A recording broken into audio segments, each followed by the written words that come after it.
this is a very dumb thing to do. Canada அமெரிக்காவுக்கு இடையிலான பொருளாதார யுத்தம் ஆரம்பம்.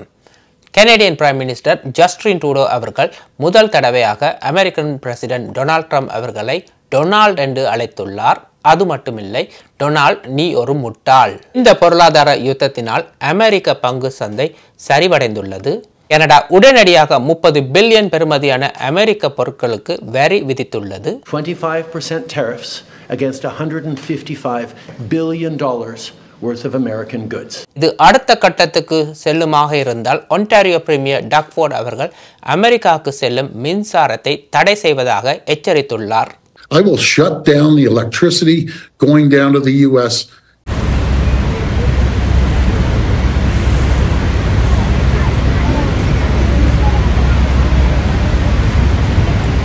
வணக்கம் எல்லாம், எப்படி இருக்கீங்க? கனடா அமெரிக்காவுக்கு இடையிலான பொருளாதார யுத்தம் ஆரம்பம். அமெரிக்கா சொன்ன மாதிரி கனடாக்கு எதிராக 25% வரியை அமுல்படுத்தி உள்ளது.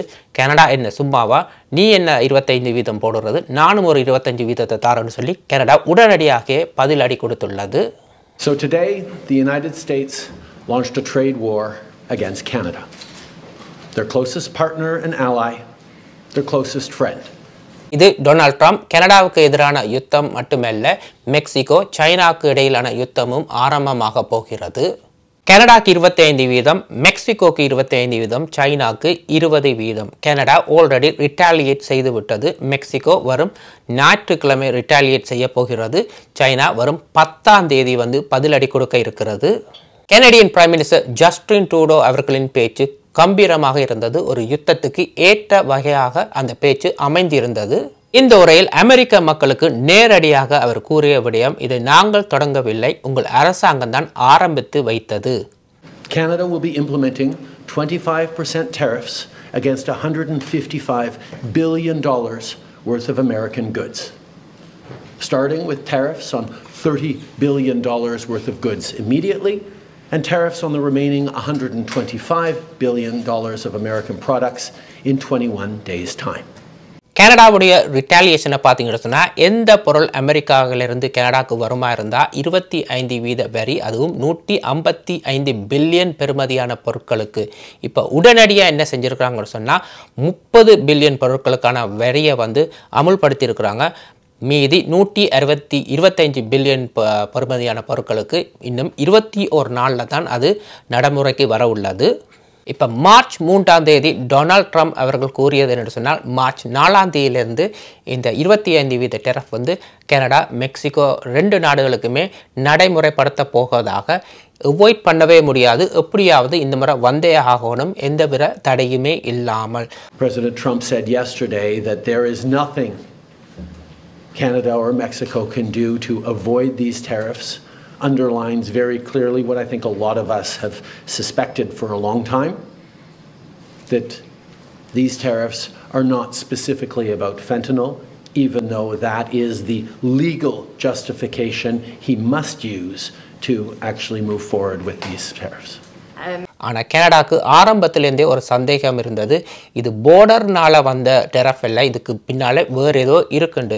இந்த போர்டரில் என்னென்னு சொன்னால், இல்லீகல் இமிக்ரன்ஸ், ஃபென்டனல் போன ட்ரக்ஸ் எல்லாமே அமெரிக்காவுக்குள்ளே வருதுன்றதுக்காகத்தான் இந்த டெரஃபே அவங்க அறிமுகப்படுத்தினாங்க. இன்றைக்கி கனடா $1.3 பில்லியன் செலவழித்து புதிய ஹெலிகாப்டர் K9 புது ட்ரோன் எல்லாம் கொண்டு போர்டரை கட்டுப்பாட்டில் கொண்டுட்டாங்க. அதை விட எக்ஸ்ட்ராவாக ஆள் பலங்கூட ஃபோர்ஸஸ் கூட போட்டிருக்கிறாங்க. இருந்தாலும் கனடாவுக்கு ஒரு சந்தேகம் இருந்தது, இந்த டெரஃப் இந்த போர்டர் நாள் வரையில் இந்த ஃபென்டனல் ஒரு பெரிய இஷ்யூ இல்லை, எப்படியாவது கனடியன் எக்கானமியை டிஸ்ட்ராய் பண்ணணும், அதுக்காகத்தான் இந்த டெரஃப் நடைமுறைப்படுத்த போகிறாங்கன்னு கனடாவுக்கு முதலே தெரியும்.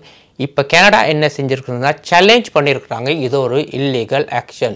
அதாவது நாட்டின் பாதுகாப்புன்னு கருதி இந்த ட்ரேட் அக்ரிமெண்ட்டை இவங்க பிரேக் பண்ணுறாங்க.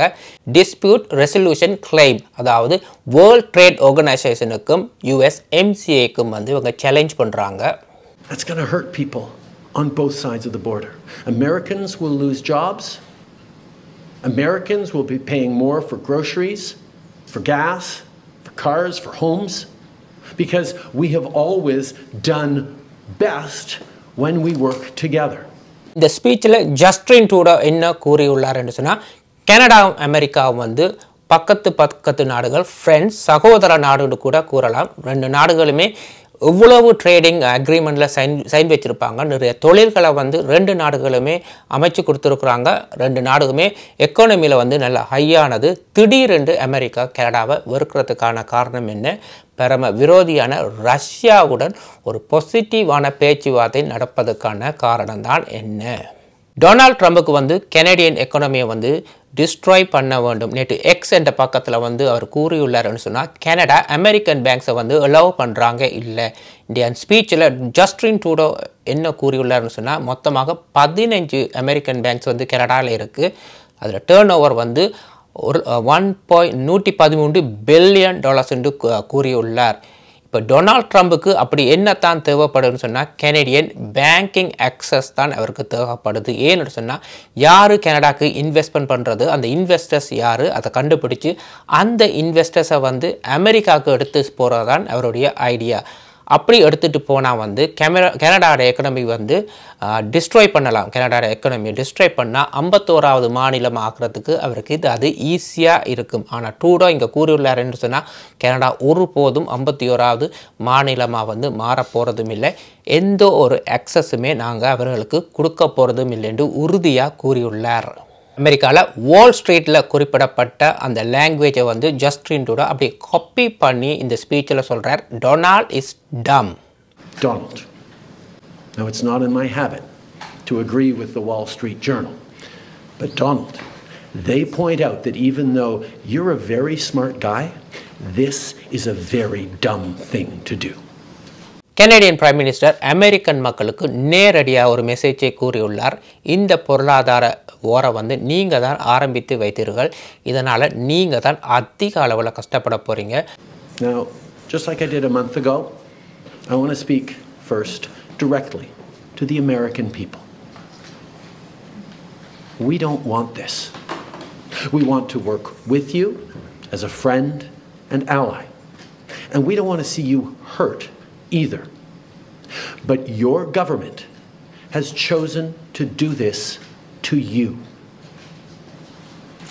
As of this morning, markets are down and inflation is set to rise dramatically all across your country.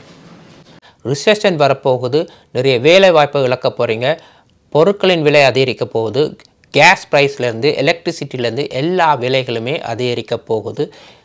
நீங்கள் மட்டுமில்லை கனடாவுமே இதால் ஹர்ட் பண்ணத்தான் போகுதுண்டு ஒரு பொதுவான ஒரு மெசேஜை வந்து அமெரிக்கன் மக்களுக்கு வந்து இவர் கூறியுள்ளார்.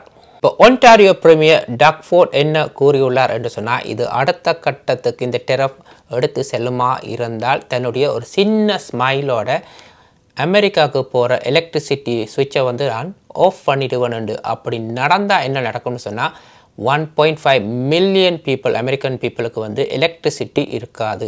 நியூயார்க்கில் இருக்கிற மக்களுக்கும், மினிசோடாவில் இருக்கிற மக்கள், மிச்சிகனில் இருக்கிற மக்களுக்கு வியாபாரமாக இருக்கட்டும், ஃபார்மாக இருக்கட்டும், எந்த ஒரு தொழிலுமே செய்ய முடியாது எலக்ட்ரிசிட்டி இல்லாமல். கனடா தான் அந்த ஸ்டேட்டுக்கு எல்லாத்துக்குமே எலக்ட்ரிசிட்டி வழங்கி கொண்டு வருது. We keep the lights on to 1.5 million homes and manufacturing in New York, in Michigan, and in Minnesota. If he wants to destroy our economy and our families, I will shut down the electricity going down to the U.S. And I'm telling you, we will do it. It's unfortunate. I would rather ship you more electricity. Canadians எல்லாமே அமெரிக்காவுக்கு போகிற ட்ரிப்ஸை cancel பண்ணிட்டாங்க. Vacation destination இனி கனடியன்ஸுக்கு America இல்லை, வேறு நாடுகளுக்கு தான் போகிறாங்க. இப்போ போர்டரில் கூட வந்து நார்மலாக ட்ரைவ் பண்ணி கொண்டு போகிறவங்களே அமெரிக்காவுக்குள்ளே போகிறாங்க இல்லை. அதே நேரத்தில் வந்து இந்த பிஸ்னஸை வந்து அமெரிக்காவுக்கு கொடுக்கக்கூடாது, அதுதான் முக்கிய ஒரு நோக்கமாக இருக்குது. இப்போ கனடியன் க்ரோசரிஸில் எல்லாம் பார்த்தீங்கன்னு சொன்னால் மேட் இன் கனடான்னு போட்டிருக்கும், இல்லாட்டி கனடியன் ஃப்ளாக் இருக்கும், இல்லாட்டி மேப்பிள் லீஃபோட லோகோ இருக்கிற பொருட்களை தான் வாங்க சொல்கிறாங்க. அமெரிக்கன் பொருட்களை வந்து வாங்கவே வேண்டாம். நிறைய காஸ்மெட்டிக் பெரிய பெரிய உடுப்பு கடையெல்லாம் இங்கே அமெரிக்கன் கடைகள் இருக்குது, எல்லாமே விலைகள் அதிகரிக்க போகுது. அதனால் கனடியன் பொருட்களை வாங்கி கனடாவுக்கு பிஸ்னஸை கொடுங்க. அதே நேரத்தில் அமெரிக்கன் பொருட்களை விட கனடா பொருட்கள் வந்து உங்களால் சீப்பாக வாங்க முடியும், உங்களால் பழகிக்கொள்ள சொல்கிறாங்க. கடைசியாக ஜஸ்டின் ட்ரூடோ கனடியன் மக்களுக்கு கூறுவது என்னென்னு சொன்னால், இது ஒரு ஹர்ட் பண்ணத்தான் போகுது. அமெரிக்கன்ஸை ஹர்ட் பண்ணுற மாதிரி கனேடியன் மக்களையுமே இது ஹர்ட் பண்ணத்தான் போகுது. பொருளாதார சிக்கல், ரிசெஷன் வரத்தான் போகுது. நிறைய பேருக்கு வேலைவாய்ப்பு இல்லாமல் போகுது. அதனால் இந்த இஐயை வந்து எக்ஸ்பெண்ட் பண்ணி தரதா சொல்லியிருக்காரு. அதாவது அதிக நாட்களுக்கு இஐயில் இருக்கிற மாதிரி ஸ்மால் பிஸ்னஸ் எல்லாத்துக்குமே வந்து தாங்கள் உதவி செய்கிறதாக வந்து உறுதி கூறியுள்ளார். And now to my fellow Canadians, I won't sugarcoat it. This is going to be tough, even though we're all going to pull together, because that's what we do. From expanding EI benefits and making them more flexible to providing direct supports to businesses, we will be there as needed to help. So பொறுத்திருந்து தான் பார்க்க வேணும் அடுத்தடுத்த கட்டங்கள் எப்படி நகருதுண்டு. மறக்காமல் comment பண்ணுங்கள். இன்னும் ஒரு வீடியோவில் சந்திக்கும் வரை நன்றி, வணக்கம்.